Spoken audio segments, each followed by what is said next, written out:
Welcome to today's video tutorial. In this session, we're going to embark on an exciting journey of creating a 3D underwater exploration game using Java.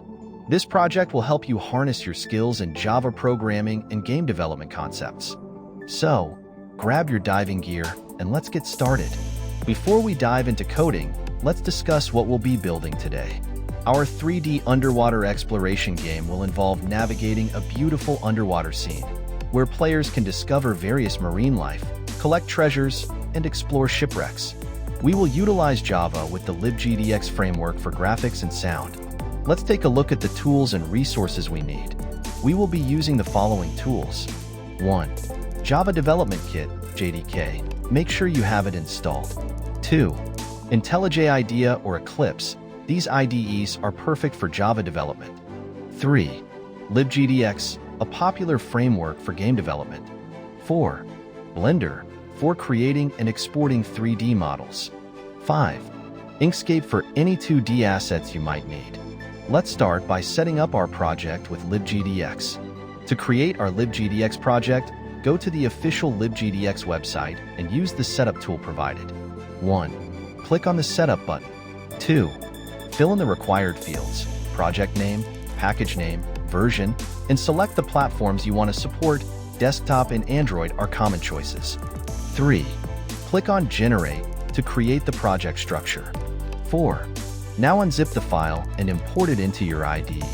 Now that we have our project set up, let's dive into the main game logic.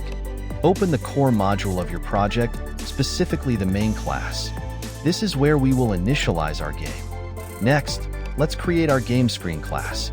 This will handle all rendering and input for our game. Create a new class called GameScreen. This is how you can structure it. Import necessary libGDX packages. Implement the screen interface. Declare variables needed for the camera, batch, and assets. Initialize your camera and sprite batch in the constructor of the GameScreen class. Now let's implement the render method to display our game. The render method is called EveryFrame, so we'll update it for real-time gameplay. In this method, we will clear the screen and draw all game objects. With basic rendering set up, we can start adding assets like underwater terrain and marine life. Create a folder named Assets in the core module where you can store your images and 3D models. For the purpose of this lesson, let's create a simple underwater background. We'll use a tiled image to represent the ocean floor. Save a tileable texture in the Assets folder and load it into our game.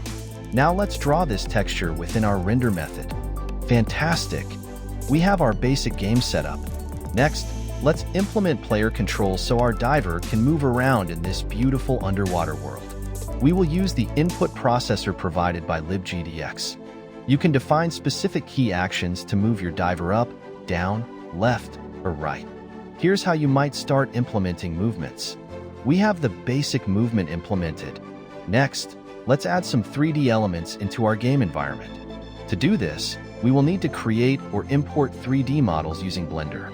For instance, let's create a simple fish model and export it to a.gltf file. Once your fish model is ready, ensure to import it into your libGDX project. You'll likely place it within a new folder named Models. Now, let's load this model in Java. Let's also create a model instance so we can manipulate the model's position and render it correctly in our game. Now, add it to the render method to draw this fish in our underwater world. Next, we can expand our game by creating multiple fish models and implementing some movement logic to make them swim around. You can create a list to hold multiple fish instances and update their positions in your render loop to add life to your game. Let's animate these fish. To give the fish a natural motion, you could use a simple sinusoidal movement for demonstration. Here's a way to implement it. Now that we have some dynamic fish swimming around, let's introduce a treasure collecting mechanism. The players should be able to collect treasures scattered throughout the underwater world. We'll create simple collectible items represented by another 3D model. We can place treasures at various positions and check for collision with the player's diver using bounding boxes to determine if a treasure is collected. Not only this, but you can also keep track of the score using a simple integer variable that increments every time a treasure is collected. Display this score on the screen using TrueType font provided by libGDX. Now we have treasures and a score system. Let's add some variety by implementing shipwrecks or caves using simple cubic models. Follow similar steps to create and load these models. Remember to render both the treasures and wrecks similarly to fish, ensuring they are visible in the game world. Your environment should feel rich with content. As we finalize our game, let's introduce basic sound effects like ambient ocean background sounds and sound effects for collecting treasures. Now, to play a sound when collecting a treasure, simply call the play method on the sound instance. Finally, let's make sure to clean up by disposing of all resources when no longer needed. Add a dispose method in your game screen class to handle this. And there you have it. We have built a complete 3D underwater exploration game from scratch using Java and libgdx. You can now explore adding even more features like enemy interactions, different levels, or treasure upgrade systems. Your game can constantly evolve as you apply more complex features. Thank you for joining me on this underwater adventure.